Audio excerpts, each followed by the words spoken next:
Chapter 8. Prophet of the Modern Elite. This morning, while listening to France Inter on the radio, I was surprised to discover that I am not who I thought I was. Until that time, I had ascribed the reasons for my cultural eclecticism to my condition as a proletarian autodidact. As I have already explained, I have spent every moment of my existence that could be spared from work in reading, watching films, and listening to music. But my frenzied devouring of cultural objects seems to me to suffer from a major error of taste, brutally mixing respectable works with others that are far less so. It is most certainly in the domain of reading that my eclecticism is least pronounced, though even there the variety of my interests is most extreme. I have read history, philosophy, economics, sociology, psychology, pedagogy, psychoanalysis, and of course, above all, literature. While all these have always interested me, literature has been my whole life. My cat Leo was baptized thus because of Tolstoy. My previous cat was called Dongo because of Stendhal's Fabrice d'Elle. The first one was called Karenina because of Anna, but I called her Carré for short, for fear of being found out. With the exception of my guilty lapse where Stendhal is concerned, my taste is most definitely partial to pre-1910 Russia, but it flatters my pride to note that the amount of world literature I have devoured is nevertheless considerable, given the fact that I am a country girl who, by ending up head concierge at 7 Rue de Grenelle, has witnessed her career expectations go far beyond what she anticipated, particularly when you think that such a destiny should surely have doomed her to the eternal worship of Barbara Cartland. I do confess to a guilty indulgence for detective stories, but the ones I read I consider to be true works of literature. I find it especially exasperating when, from time to time, I have to drag myself away from my Connolly or Menkel in order to go and answer the door for Bernard Grelier or Sabine Palliers, whose concerns are hardly shared by the likes of Harry Bosch, the jazz-loving LAPD cop, and all the more so when all they have to say is, "How come the garbage smells all the way out into the courtyard?" That Bernard Grelier and the heiress of an old Banque de France family could both speak in so colloquial a manner, and yet be preoccupied by the same trivial things, sheds a new light onto humanity. Where the cinema is concerned, however, my eclecticism is in full flower. I like American blockbusters and art house films. In fact, for a long time, I preferred to watch entertaining British or American films, with the exception of a few serious works that I reserved for my aesthetic sensibilities, since my passionate or empathetic sensibilities were exclusively focused on entertainment. Greenaway fills me with admiration, interest, and yawns, whereas I weep buckets of syrupy tears every time Melly and Mommy climb the stairway at the Butler mansion after Bonnie Blue dies. As for Blade Runner, it is a masterpiece of high-end escapism. For years, my inevitable conclusion has been that the films of the seventh art are beautiful, powerful, and soporific, and that blockbuster movies are pointless, very moving, and immensely satisfying. Take today, for example. I quiver with impatience at the thought of the treat I have in store, the fruit of exemplary patience, the long-deferred satisfaction of my desire to see, once again, a film I saw for the first time at Christmas in 1989. Chapter 9. Red October. By Christmas 1989, Lucien was very sick. We did not yet know when his death would come, but we were bound by the certainty of its imminence, bound to the dread inside, bound to each other by these invisible ties. When illness enters a home, not only does it take hold of a body, it also weaves a dark web between hearts, a web where hope is trapped. Like a spider's thread drawn ever tighter around our projects, making it impossible to breathe with each passing day, the illness was overwhelming our life. When I came in from running chores outside, it was like entering a dark cellar where I was constantly cold, with a chill that nothing could remedy, so much so toward the end that when I slept alongside Lucian, it seemed as if his body were sucking up all the heat my body might have managed to purloin elsewhere. His illness was first diagnosed in the spring of 1988. It ate away at him for 17 months and carried him off just before Christmas, 1990. The elder Madame Maurice raised money among the inhabitants of the building, and a fine wreath of flowers was delivered to my lodge, bound with a ribbon that bore no text. She alone came to the funeral. She was a cold, stiff, pious woman, but there was something sincere about her austere and rather abrupt manners, and when she died a year after Lucian, I said to myself that she had been a good woman, and that I would miss her, although we had scarcely exchanged 2 words in 15 years. She made her daughter-in-law miserable, right up to the end. May she rest in peace. She was a saintly woman, said Manuela, who professes a truly epic hatred for the younger Madame Maurice by way of funeral oration.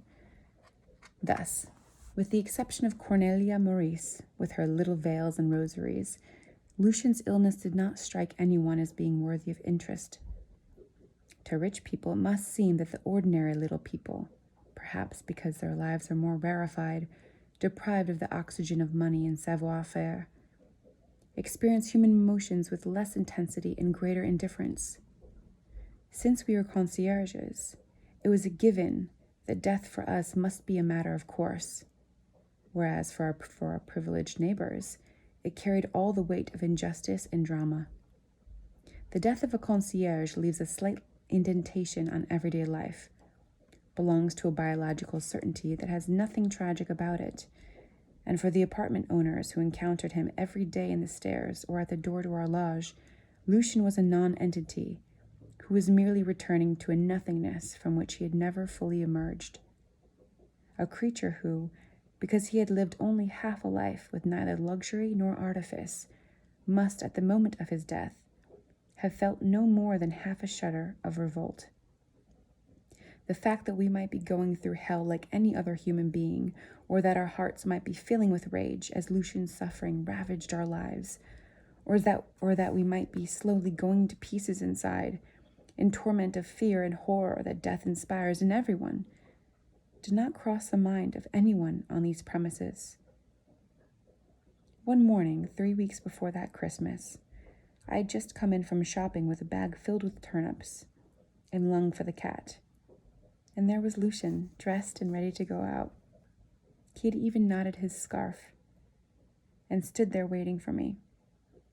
After weeks of witnessing my husband's agony as, drained of all strength and enveloped in a terrifying pallor, he would hobble from the bedroom to the kitchen after weeks of seeing him wear nothing other than a pair of pajamas that looked very uniform of demise.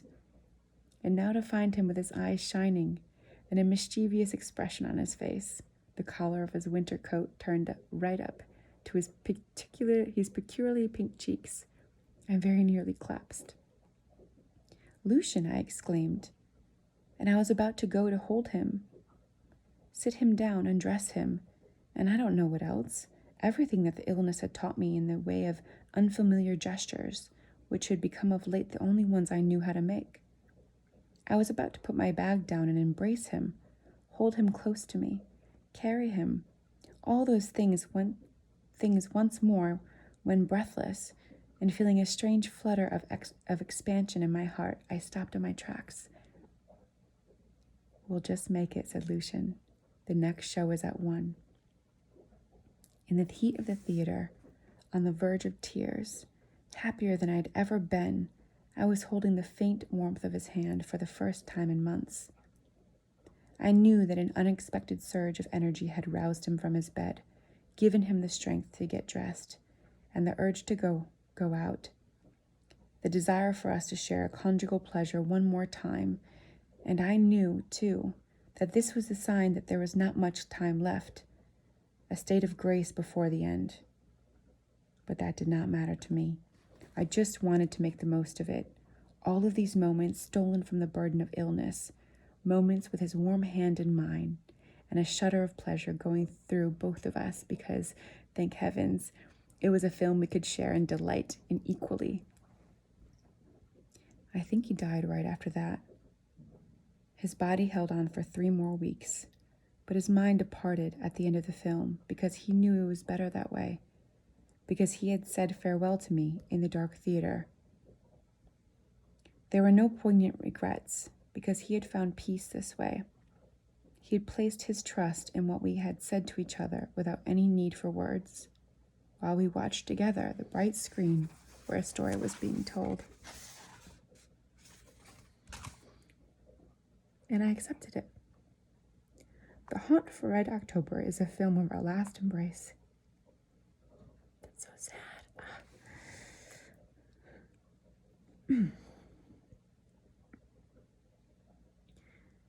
For anyone who wants to understand the art of storytelling, this film should suffice. One wonders why universities persist in teaching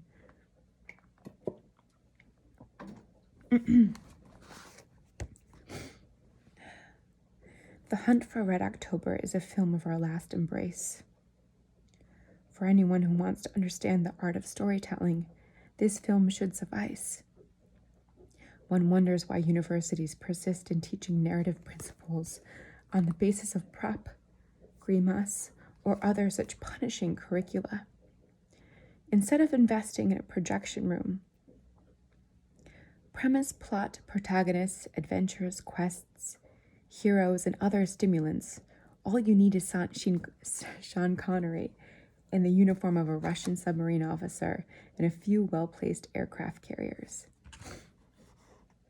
As I was saying, this morning on France Interradio, I learned that this contamination of my aspiration to high culture by my penchant for lower forms of culture does not necessarily represent the indelible mark of my lowly origins or of my solitary striving for enlightenment, but is rather a contemporary characteristic of the dominant intellectual class. How did I come to know this? From the mouth of a sociologist. And I would have loved to have known if he himself would have loved to have known that a concierge in shoal clogs had just made him into a holy icon. As part of a study on the evolution of the cultural practices of intellectuals who had once been immersed in highbrow culture from dawn to dusk, but who were now mainstays of syncretism, in whom the borders between high and low culture were irreversibly blurred, my sociologist described a classics professor who, once upon a time, would have listened to Bach, read Mauriac, and watched art house films, but nowadays listen to Handel and M.C. Solar, read Flaubert and John Le Carré, went to see Visconti and the latest Die Hard, and ate hamburgers at lunch and sashimi in the evening. How distressing to stumble on a dominant social habitus, just when one was convinced of one's own uniqueness in the matter. Distressing, and perhaps even a bit annoying. The fact that, in spite of my confinement in a lodge that conforms in every way to what is expected, in spite of an isolation that should have protected me from the imperfections of the masses, in spite of the shameful quarantine to which I was confined and where I was utterly ignorant of all the changes in the vast world, the fact that I, Renee, 54 years old, concierge and autodidact, am witness to the same changes that are animating the present-day elite, little Paliers in their exclusive schools who read Marx, then go off in gangs to watch Terminator, or little Badoises who study law in Alsace and sob into their Kleenex at Notting Hill, is a shock from which I can scarcely recover. And it is patiently clear, for those who pay attention to chronology, that I am not the one who is aping these youngsters, but rather, in my eclectic practices, I am well ahead of them. Renee, prophet of the contemporary elite. And well, why not, I thought, removing the cat slice of calf's liver from my shopping bag, and from beneath that, carefully wrapped in an unmarked sheet of plastic, 2 little fillets of red mullet, which I intend to marinate, then cook in lemon juice and coriander. And that is when it all started.